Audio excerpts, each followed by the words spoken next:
guys, welcome back to my channel. This is Marisa Official. If you're new, you're welcome, and if you're a returning viewer, welcome also. And yeah, this is my channel. I talk about my life mainly in the Gulf, how I found life, and there are good, bad, and ugly days, but mostly today I'm gonna be talking about my expectation versus reality. Like, what are some of those things that I expected were going to happen before I boarded that plane to leave Uganda, and what exactly I found. So if you're interested in such content, please stick around and consider to like, share, and subscribe at the end of the video. I have a surprise for you at the end of the video, so please stick around, and love you. So let's dive in. Okay, picture this.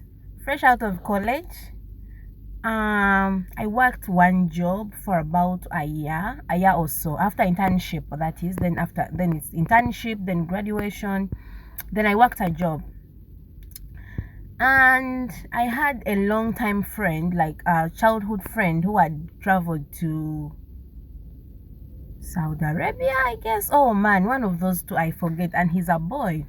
So one of my aunties goes back to the village to visit, and they're like, hey, where is so and so? Oh, he traveled. And that's how I got the connection to come here. Anyway, when you're in those days, because now there's just a lot of information that people know out there, but those days boarding a plane was like, yes, I have made it. Like, you think about, how does it look? Do they have roads like us? Like, how is it? Anyway, long story short, I came, I boarded, I reached. Reaching here, the guy then looked up in the eye and told me, by the way, now that you're here, the jobs that I have are only being the housemaid. I had signed up to be a tutor or a private teacher to teach them English and help them with homework and all those things. And after being in the office for about a month or so, I was told the jobs that are available are for housemaid. So it's either take it or leave it. And you guys, here comes my title: expectation versus reality. I expected that I'm gonna board a plane, be picked up from the airport, taken to a nice hotel. I know, right? Dreams. And for everyone that has traveled with companies, you know that is far from reality. Whatever picture they paint for you when you go to those offices is far from reality, very far. It couldn't be any different. It's like black and white, nothing in common, no gray area. Those people will legit lie to you to your face, especially if they see like you're kind of in need, like you really need this job. Anywho, my expectation now, I wanted to be picked up from the airport, taken to a nice hotel, have a bath, maybe eat, sleep, then maybe rest, then the following day be taken to the school or the home tutoring center, whatever that I was gonna work in. Bantu, my friends, hey, first of all, at the airport I was picked up by a man whom I didn't know, but he had my picture and details, and we had to sit in the airport and wait for the other people who are coming from Ethiopia for 2 hours. From Ethiopia, guys, I was tired, I was exhausted, I was hungry. First of all, my ticket when I was coming did not have food included. Now that is also another. So this is what I tell you: expectation versus reality. When my uncles used to travel on the plane and tell us stories when they came back from America and all those places, they'll be like, oh, the food is nice, oh, the seats are big, oh, you feel comfortable. The plane, the airline that I use, that I will not mention, the food is not an inclusive thing. It's when it's an option that you can pay for. Wahed. And number two, there's nothing like comfort in that plane. Really, I didn't feel comfortable. It's packed to the brim. Like, you literally can't breathe. People are many. The smells are just not okay. And you people, I'm one of those people that don't do well with small spaces. Like, I don't do well with small spaces. Hence the reason why I prefer being alone, because I feel like if I'm with so many people, I feel like I'm congested. I think they have a term for that, phobia name for that, claustrophobia or something. Anywho, I am not a fan of small places, especially if they are congested. I can be in a room, but if I'm by myself or two people, we good. More than that is just too much a crowd for me. Anywho, consider that I come out of the plane.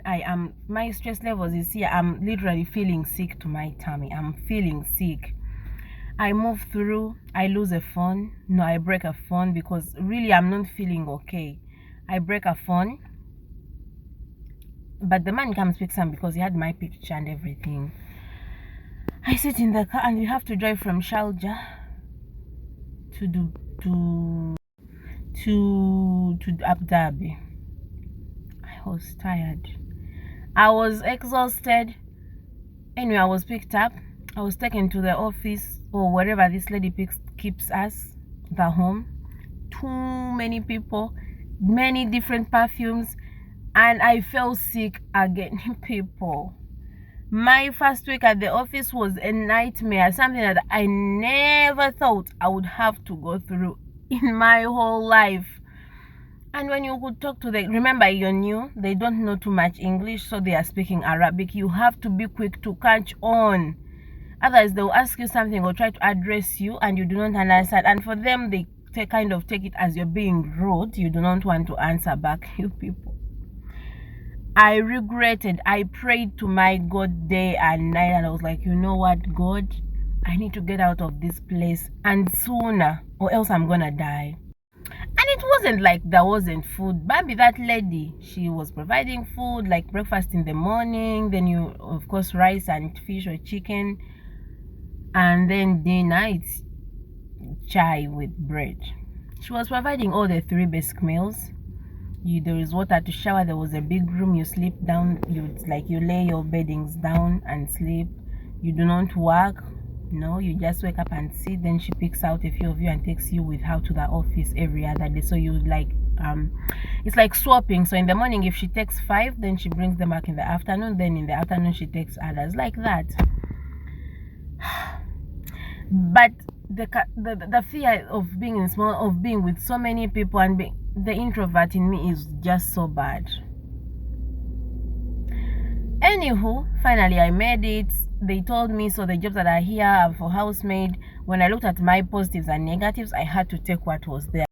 I had to either take a job as a housemaid or sit at the office for however long I was going to sit until my visa would expire or whatever, and be brought back to my country, because he legit told me I do not have jobs as teachers. So if you want that, you're going to have to pay a certain amount of money, then you go for training, then it's a whole different process. So here you just don't wake up and you go and be a teacher.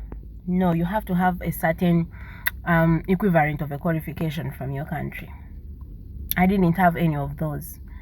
So yes, there I was. Anywho, I took the job as a housemaid, and I prayed to God that I get the stories I had heard. It was, trust me, it was my worst nightmare. But I want to thank God that the lady who took me was only a family of 3: husband, wife, and 2 kids. The reason I said 3, because by that time only 1 kid was going to school. The other baby was still at home. He was about 2.5, still in Pampers, really. So that one, no work rate. What are you going to do? If he eats in 1 cup, 1 spoon. And the house they were renting an apartment. So with apartments, especially here in UAE, the apartments are not that huge. It's bedroom, sitting room, a sleeping area, kitchen, eating area, done, and 2 or 3 toilets. You people, I thanked my God. The day the man came to pick me up, and I asked him about his house, and he told me, no, it's a small house. I have 1 baby. It kind of calmed my soul. And when I saw the house, I was like, God, you cannot have come at the right time to save me. You could not have come at the right time to save me. Like, it was the perfect time. Anywho, I didn't know I was a mama's girl. And I have such masculine brothers, but they have that feminine side to them. Like, they will wash, they will cook, they will literally do everything. So by the time I grew up in my maternal side, I was kind of like the baby. They treated me like the baby. I don't do anything. I do when I want to do something. Nothing really was expected out of me, like housework wise. My job was study and be excellent. You get that kind of life where they only focus study, go to school, go for coaching, nothing. They don't expect you to manya madrishu, go get water, wash plates, cook food, make a house. No, you go to school, you come back, everything is done, you eat and lay. Grandma, I was living with my grandma for a big portion of my life. I'm hungry, then she'll bring you tea. Like, that's the life I was coming from. We were not rich, but we were comfortable. You get my point. You know that life when you're comfortable. So now I had to toughen up. The lady told me all my responsibilities.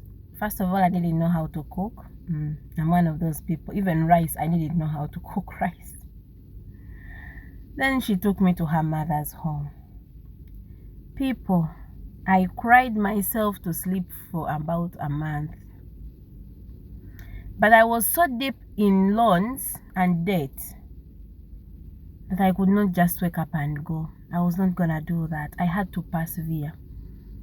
Prayed, fasted, bled. You people, you would work, your skin would peel. And I didn't have the experience. I didn't have any friends here. My legs were bursting blood. You know the sole of the leg, it was bursting blood. And I was like, is this the abroad? Is this the abroad? Anyway, as time went on, I started to get used. I started making one or two friends. When we take the kids to a playground, I started to sing some Ugandans there, some Kenyans, some Nigerians. They would encourage me. They would, it will be better. You just have to get used to it. Just get your own rhythm and go with that. I want to thank God that 5 years later, I'm not doing that. I'm still in the same house, but totally a different thing. I moved from being a housemaid to being a driver. My reality was far different from my expectation. My expectation was I was going to walk on clouds. I was going to be earning dirhams. I was going to be killing it here. My reality was I was a housemaid, barely sleeping, too exhausted and too depressed to eat because the work was too much. And it wasn't too much in terms of really, but because I think I was stressed. But me, I had it the easy way. I've had friends who are beaten in their houses they work, who are not paid, who are denied food, or even the best necessities such as sanitaries. But for me, I want to thank God, and I'm not one of those people. Like for me, when I want something, I legit stand up and tell you I want those. So from the beginning, the lady, she provides the sanitaries. From the beginning, from the very, very beginning. No, I'm not about that life. I'm not about that life. I'm working for you. I'm busting, like I'm giving you the best years of my life. Between 23 to 30 or 28, those are the best years of a lady. And if I'm gonna giving you that, you had better treated me right, And for me, it came as an addition because she knew I was learned, I was studied, so she kind of treated me with some respect, and I want to thank God for that, because that's not something that everyone can say. Okay, so if I had to measure out of 10, I would say, from expectation versus the reality, I would say it's a good 6.5. A good 6.5. I know people who would put it at a straight 0, or even a 1, or even a 2. So if you're there and your expectation has been one of the worst nightmares from what you were promised to what you received, my heart cries out for you, and I'm praying for you. I pray that you get through this, finish your contract, and get out of there. But if you're out there and your expectation was 100%, you came as a driver, you became a driver, and that's it. You came as a tutor, you became a tutor, that's it. You came as a housemaid, you became a... And I'm so happy for you. I'm glad you got what you wanted. I'm glad your dreams are finally coming to pass. And for my friends out there who are considering coming to these countries, you have to remember, the jobs market now is not as easy as it used to be. If you find the agent telling you you're coming to be Madrishu, please be careful. You might end up being like me, being a housemaid. And there is nothing bad with being a housemaid. my point is, what was your reality versus expectation? So if just weigh your options well, so that just have it in the back of your mind that if everything else fails, I'm actually okay with working as a housemaid, then board and come. But if you're one of these people, long nails, cute makeup, tied up hair, neat, I want to be a salesperson, I want to be, please be sure before you board that plane that the person who is helping you to come is legit and is truthful. Okay, other than that, that's all I can think about. Food, I'm not a picky eater, so that wasn't a problem for me. Rice, and of course it's rice. Kubos, that one I got about 6 months to get used to it. Until now I don't like kubos. I would rather eat salmon, this long bread. I would rather eat that and water than eat kubos with anything. Weather, the weather, of course, that one taught me a hard lesson. Weather was my worst nightmare. I suffered a lot because of weather. I was dehydrated, I was getting instant headaches. I was admitted to a hospital once because I was too dehydrated. You work to the extent that you even forget to eat. Yeah, that's a thing. That's a thing. They can legit cook food and you forget to eat. I'm not even lying. Ask your friends who are in the houses. So that's my video for today. And when I think about those times, sometimes I just sit and cry. But not because I'm sorrowful or what, because I'm just like, wow, God, you've brought me thus far. I think we are onto something. We are going places, okay? Anyway, if you've liked this, please like, share, and comment. And the surprise for this season, I think, was that I'll be going back for vacation. Yeah, guys, I might be off for some time, but I'll try to shoot as possibly as I can. But I've been away from my family for a long time, so I'm considering a vacation in the near future, okay? And pray for me that everything goes well, goes fine, goes as I want it to go, and that I get to finally be in my country, enjoy that warm, cold weather all in one day. Not these things of 4 months, 6 months of heat, and then 3 months of coldness, and then 2 months of I don't know what. Anywho, please, thank you for staying to the end. Like, share, and subscribe. And thank you for watching. I love you. Please stay strong. If you're ever in a situation where you feel like, no, just trust God. Get a friend or a partner that you can talk to about these things. Go to TikTok. People are there giving out all kinds of advices, even here on YouTube. Okay? And from me to you, have a nice day. Enjoy, drink water.